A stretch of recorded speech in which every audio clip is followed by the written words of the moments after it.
எண்ணெய் காயட்டும். எண்ணெய் காய்ஞ்சோடனே பெருஞ்சீரகம், ஜீரகம் இது நான் எப்பயுமே மிக்ஸ் பண்ணி தான் வச்சுருப்பேன். தனித்தனியாக போட வேணாம். இதில் கடுகு, உளுந்து, ஜீரகம் 3மே இருக்குது. ஃபஸ்ட்டு பெருஞ்சீரகம் போட்டுருக்கோம்.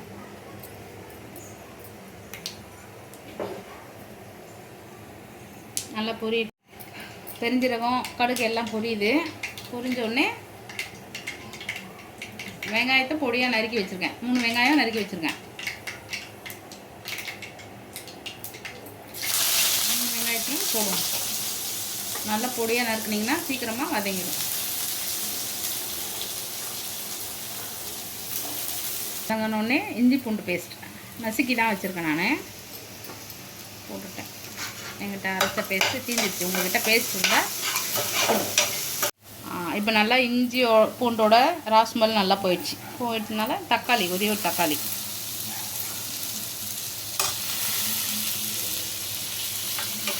போட்டு நல்லா வதக்கணும்.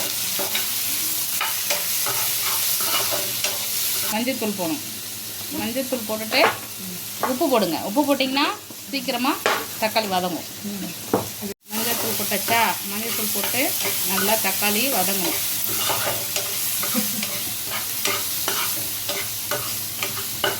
நல்லா வதங்கினோடனே அதுக்கப்புறம் மசாலா போட்டு கொஞ்சம் நேரம் தண்ணி ஊற்றி அந்த மசாலாவோட ராஸ்மல் போனோடனே பெப்பர் போட்டு இறக்க வேண்டியதான். காளான் போட்டு இறக்கணும்.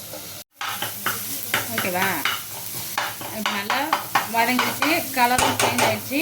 இப்போ நம்ம கரம் மசாலா கொஞ்சம், வெறும் மிளகா அப்படி கொஞ்சம்,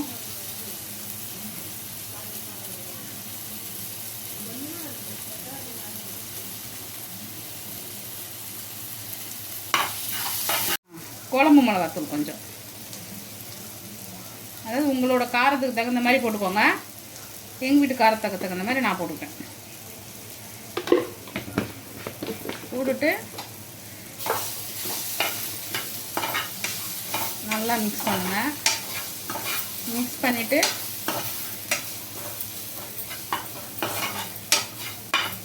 கொஞ்சோண்டு தண்ணி ஊற்றுங்க. அந்த ராஸ்மல் போவேன். நிறையா வேணாம். காளான்லேயே வர தண்ணி வரும், அதிலே வெந்துடும். அதனால் தண்ணி ஊற்றணும். அப்புறம் போட்டு வதக்கிட்டு வேணால் பத்தலைன்னா ஊற்றிக்கலாம். மசாலா இப்போ நாங்கள் 2 பேர் தான் சாப்பிட போகிறோம். எங்களுக்கு ஒரு பாக்கெட்டு காளான், இப்போ பெப்பர் காளான் செஞ்சுட்டு சப்பாத்தி போட போகிறோம். Night dinner. இப்போ பார்த்தீங்கன்னா அடுத்தது காளான் போட போகிறேன். காளான் கட் பண்ணி தண்ணியில் போட்டு வச்சுருந்தேன். ஏன்னா கருப்பாயிடும் இல்லையா, அதனால் தண்ணியில் போட்டு வச்சுருந்தேன். ஃபஸ்ட்டு ஒரு வாட்டி வாஷ் பண்ணிட்டேன். இது 2வது கட் பண்ணி தண்ணியில் போட்டு வச்சுருந்தேன்.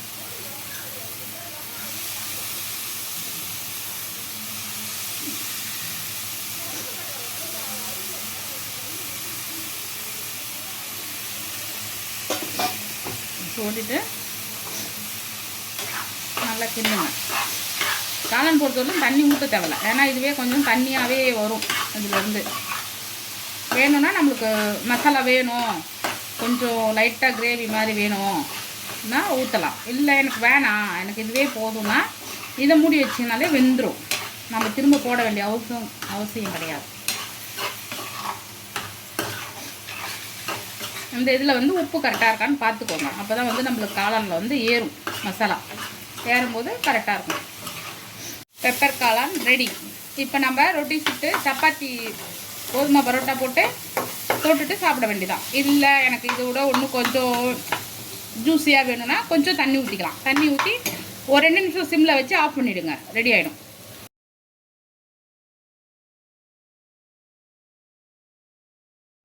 சப்பாத்தி மாவு ஒரு 1/2 மணி நேரம் முன்னாடியே பிசைஞ்சு வச்சுருங்க. பிசைஞ்சு வச்சுட்டு இதுமாதிரி ரோல் பண்ணிவிட்டு எண்ணெய் வேணும்னா எண்ணெய் போட்டுக்கோங்க. இல்லையா, அவங்களுக்கு சாப்பிடும்போது கொஞ்சம் நல்லாயிருக்கும். சப்பாத்தினா மெல்ல முடியல என்ன சொல்லுவாங்க இல்லையா, அதெல்லாம் வராது. இதை நல்லா சாஃப்டாக இருக்கும். சுட்டுட்டு காமிக்கிறேன் பாருங்கள்.